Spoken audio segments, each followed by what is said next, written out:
एक गांव में एक बड़ा साहूकार रहता था। साहूकार बहुत पैसे वाला था। आसपास के कई गांव में उसका बड़ा नाम था, लेकिन इस साहूकार को अपने पैसों का, अपने रुतबे का और अपने नाम का बड़ा ही घमंड था।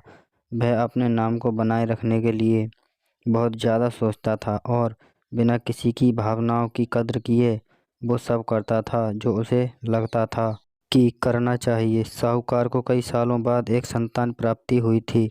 साहूकार ने अपने इस खुशी को मनाने के लिए घर पर एक बहुत बड़ा कार्यक्रम रखा, जिसमें उसने आसपास के गांव के सभी श्रीमंत लोगों को और सिर्फ ऐसे रिश्तेदारों को जो पैसे वाले थे बुलाया था। पास के ही गांव में साहूकार की खुद की सगी बहन भी रहती थी। क्योंकि इन दिनों उसकी आर्थिक परिस्थिति कुछ अच्छी नहीं थी, इसलिए उसने अपनी बहन को तक इस कार्यक्रम के लिए नहीं बुलाया। साहूकार ने जिस कार्यक्रम का आयोजन किया था वह इतना भव्य था और इसके अलावा उसमें इतने प्रसिद्ध और श्रीमंत लोग आने वाले थे कि इस कार्यक्रम की चर्चा हर गांव में होने लगी। ये खबर उस साहूकार की बहन तक भी पहुंच गई। बहन को यह जानकर बहुत ज़्यादा खुशी हुई कि इतने सालों बाद उसके भाई को आखिरकार संतान सुख प्राप्त हो ही गया। बहन ने सोचा कि भाई गलती से उसे इस बारे में बताना भूल गया होगा और अपने को भला कोई न्योता देता है। भोली बहन ने अपने भाई के यहाँ उस कार्यक्रम में जाने की तैयारियां शुरू कर दी। जिस दिन वह कार्यक्रम था उस दिन बहन सुबह सुबह ही अपने भाई के घर जाने के लिए निकल पड़ी।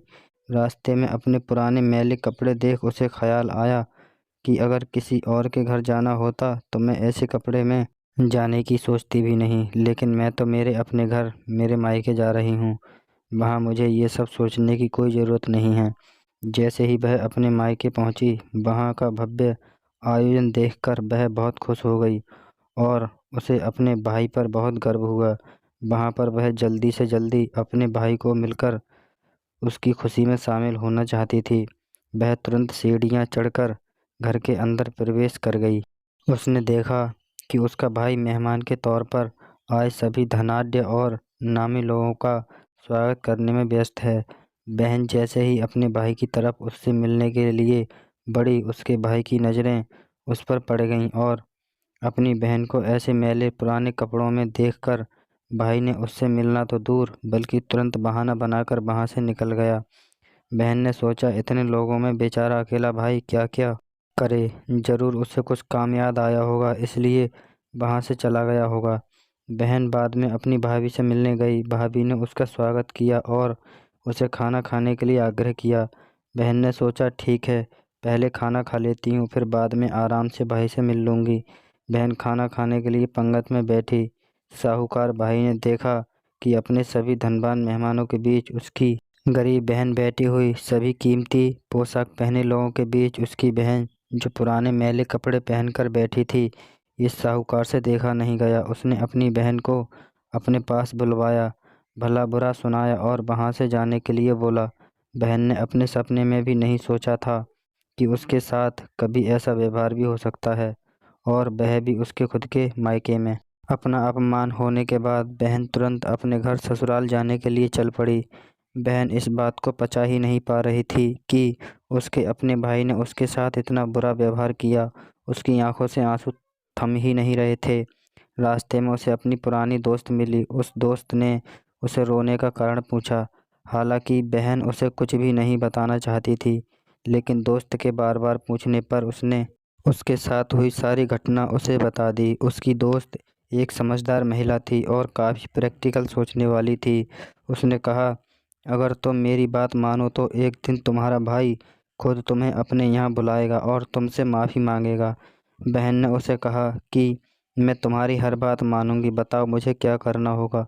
दोस्त ने कहा कि तुम इस अपमान को, इस दुख को एक दिशा दे दो और कोई गृह उद्योग शुरू कर दो। उसमें इतनी मेहनत करो कि उस काम में तुमसे अच्छा कोई भी ना हो। बहन को अपने दोस्त की बात सही लगी। उसने घर पहुंचकर अपने आंसू पोंछकर उसी दिन से एक गृह उद्योग शुरू किया। उसने दिन रात मेहनत की, अपने साथ कई और गांव की महिलाओं को जोड़ा और देखते ही देखते उसका गृह उद्योग चल पड़ा। कुछ ही सालों में आसपास के 50 गांव में उसका नाम और रुतबा काफ़ी बढ़ गया और वह अब पैसों के मामले में अपने भाई से भी ज़्यादा बड़ी बन गई।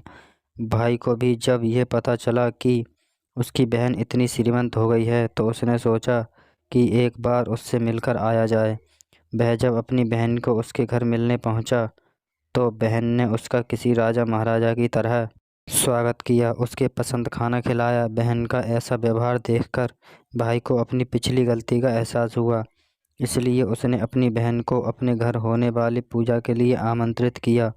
कुछ ही दिनों बाद बहन अपने भाई के यहाँ उस पूजा के लिए पहुँच गई। जैसे ही बहन अपने भाई के घर पहुँची, उसका भाई उसके स्वागत के लिए दरवाजे में ही खड़ा था। बहन अपनी महंगी गाड़ी में आई थी। उसने बहुत कीमती साड़ी और उससे भी ज़्यादा कीमती गहने दागिने पहन रखे थे। बहन का ऐसा ठाट-बाट देखकर सिर्फ भाई नहीं बल्कि उसका पूरा गांव दंग रह गया। भाई दौड़कर आया और बहन की गाड़ी का दरवाज़ा खोलकर उसे बाहर आने के लिए कहा और बड़े प्यार से उसे पूजा का प्रसाद ग्रहण करने के लिए बुलाया। बहन को इस बार 12 पकवान परोसे गए थे। चांदी की थाली में उसे खाना दिया गया था। वह साथ में एक सोने की चम्मच भी रखी गई थी। उसके बैठने के लिए बेशकीमती पाट रखा गया था। बहन को ये सब देखकर उसके वह पुराने दिन याद आ गए जब भाई ने उसे बिना खाना खिलाए ही भला बुरा कहकर वापस लौटा दिया था। बहन खाना खाने के लिए तो नहीं बैठी, लेकिन उसने अपने सारे कीमती दागिने और जेवर उतारकर उस थाली के सामने रख दिए और खाने में से कुछ निवाले उन दागिने पर रख दिए। बहन का ऐसा व्यवहार देखकर सभी हैरान थे। किसी को नहीं समझ में आ रहा था कि बहन ऐसा क्यों कर रही है। आखिर वह क्यों उन जेवरों को खाना खिला रही है। जब सभी ने उससे पूछा कि वह क्यों ऐसा कर रही है, तब बहन ने सबके सामने बताया कि आज जो उसका इतना मान सम्मान हो रहा है वह दरअसल उसका नहीं, उसके इन्हीं कीमती दागिनों और कपड़ों का हो रहा है। क्योंकि मैं तो अभी भी वही पुरानी साहूकार की बहन ही हूँ। अगर कुछ बदला है तो वह मेरी परिस्थिति है, मेरे कपड़े और गहने हैं। भाई ने अपनी गलती का एहसास होने पर इस बार अपनी बहन के पैर पकड़कर माफ़ी मांगी। बहन जो पहले भी अपने भाई से निस्वार्थ प्रेम करती थी, उसने अपने भाई को माफ़ कर दिया और उसे गले से लगा लिया। दोस्तों, पैसे सिर्फ हमारे जीवन को सरल बनाने के लिए हैं, जबकि रिश्ते जीवन में मिले किसी वरदान की तरह हैं, अगर उन्हें सच्चे मन से और निस्वार्थ भाव से निभाया जाए। पैसे खर्च हो जाएं तो आप बाद में भी कमा सकते हैं, मगर रिश्ते खर्च हो जाएं या टूट जाएं तो दुनिया का सारा धन भी आपको उन्हें वापस नहीं दिला सकता। आशा करते हैं दोस्तों कहानी अच्छी लगी होगी। अगर कहानी अच्छी लगी हो तो कहानी को लाइक करें और शेयर करें और चैनल को सब्सक्राइब करें। धन्यवाद।